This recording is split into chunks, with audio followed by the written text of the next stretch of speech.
We're here with YoPro Global at Chuck E. Cheese. Yes, I said Chuck E. Cheese, where they're putting an innovative spin on networking with the event Intrapreneurship versus Entrepreneurship. These corporate professionals are here to share the secrets of success and have fun doing it. Let's see them duke it out. Ricolia here for LoopTT. Okay, so I'm here with Brett Serena. He is one half of YoPro Global. Your colleague Ty is running around just trying to make sure everything is, running smoothly. So I'm just here to find out exactly what is Intrapreneurship versus Entrepreneurship. What is this event about? So what we wanted to do was highlight some of the most innovative minds here in Trinidad. Now we know that there's quite the entrepreneur side of the island. There's a lot of entrepreneurs that we've been meeting. But we wanted to highlight a role within an organization that is overlooked sometimes, and that's called an intrapreneur. And basically what that is an individual who leads a business unit or a part of the organization that is leading the change, leading the creativity, and basically being an innovator within a larger organization. What exactly is this event aimed at doing?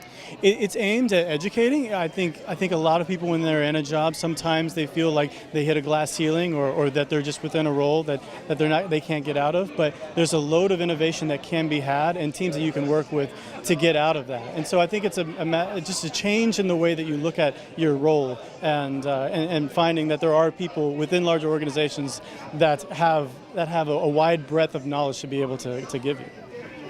So tonight, will persons understand or learn, if it is you have an idea as an entrepreneur, I guess ownership, or if this idea is your idea or if it belongs to the company, things like that, would that be highlighted as well tonight? Yes, absolutely. A big part of being an entrepreneur is being able to use the resources that the organization puts at your disposal. And so you'll be working with teams, you'll be given those resources to do those things. And so you can look within your current role to find, okay, well, what do I have at my fingertips? Whereas an entrepreneur, sometimes they need to go find those things. So yes, absolutely. So I'm here with Tyra Ige, the other half of YoPro Global. What was the concept behind this event and why Chuck E. Cheese?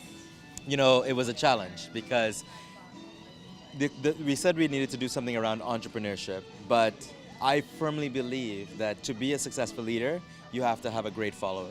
The most important person to a leader is their first follower because that person lets them know it's good to lead. So there's a place in life for followers, for intrapreneurs. And having a 17-year career with American Airlines, I know what it means to be an entrepreneur.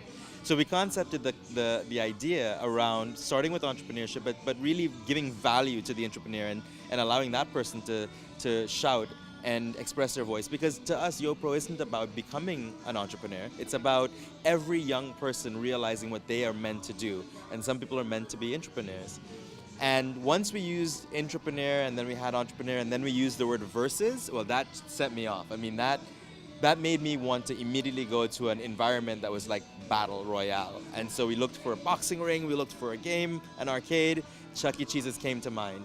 We came here and first of all, it was prohibitive. They weren't, interested in the idea, and then when they were interested in the idea, it was gonna cost us a lot. But over the course of a couple of negotiations, they agreed, we agreed, and here we are. Entrepreneurship versus entrepreneurship, that is still a lot to say. Can't say that 5 times fast. Tell me, what are some of the activities you guys have planned for these professionals tonight? So for us, it was important for them to hear from people who've done it and done it for a while. So we brought in a couple of speakers. We brought in a successful entrepreneur, a vice president of Foster Wheeler, Mr. Mike Abbas. And we also brought in somebody who's been successful at entrepreneurship, who started from nothing and built his company, Trinidad Jobs, Andre Samuel. And we wanted people to hear from these people because we wanted them to see and have a resource to turn to. But we also wanted people to come up with their own things, come up with their own ideas. So we did a couple of new things this time. We brought people and we put them in groups. There was an entire group of entrepreneur or an entire group of intrapreneur. And first of all, we got people socialize, say your name, say one problem you're having. Now, after we did that, we went to the speakers and we allowed them to go back and forth on the differences. Basically, what risk is there in one and what benefit is there in the other. Now, the teams are being divided again, and they're coming up with the gap in the market. What is the gap currently in the Trinidad and Tobago market, both for professionals and both for entrepreneurs? To which a representative will then come and explain what their team came up with, and Mike and Andre will get to discuss with that person their thoughts and their perspective, and then we decide a winning team, and they'll get a prize for being that winning team. But then we're going to do something that's never been done before. It's completely new. It's called the Opportunity Match. And That is, I don't know if I should say this on TV. It is where people get to express what they want help with, an opportunity that they have, and anyone in the room can respond accordingly.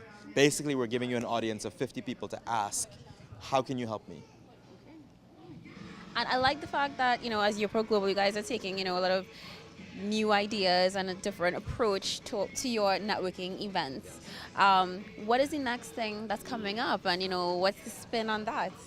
So the next thing we have coming up, we're actually doing two things. We're doing a very light social because Easter is next month, and that takes a chunk out of the month away. So on the 19th of April, we're doing a brunch at the Normandy. Now, this is not any brunch. We have a very special speaker coming in, and it's going to be casual. She'll sit down, do like a fireside chat, but we are only selling tickets of 4, right? It's a boozy brunch. It's $1,000, and we're putting you in groups of 4. You get breakfast buffet, you get newspapers, and you get a picture of Bloody Marys with your table.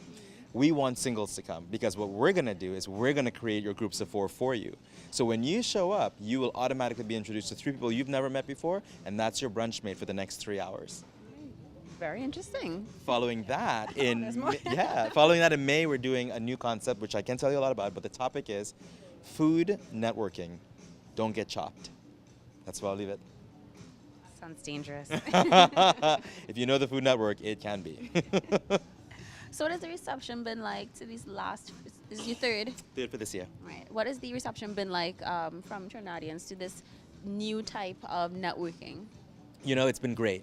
It's been great. We took a risk and we left the West where we've done all of our events now, and we decided we're going to come out to Chaguanas because it's time to bring YoPro out of the West. And we are thoroughly surprised and enthusiastic about the welcome reception we've gotten in Chaguanas. And we have the same caliber of young professionals, a very knowledgeable, driven, ambitious crowd, which is what we attract. And they're very much engaged and they're very much participants in the entire activity tonight. So we're pretty excited about the response, and we're pretty on the mark when it comes to who we're trying to attract. Is there anything else you would like to let the audience know? We are here and we're here to stay. We'd love for you to come out and support us. We're coming down south next. Maybe not next month, but soon. So we're happy. Thank you, Trinidad and Tobago, for giving us open arms, and we look forward to continuing to do what we do. Thank you very much. Thank you, Ricolia.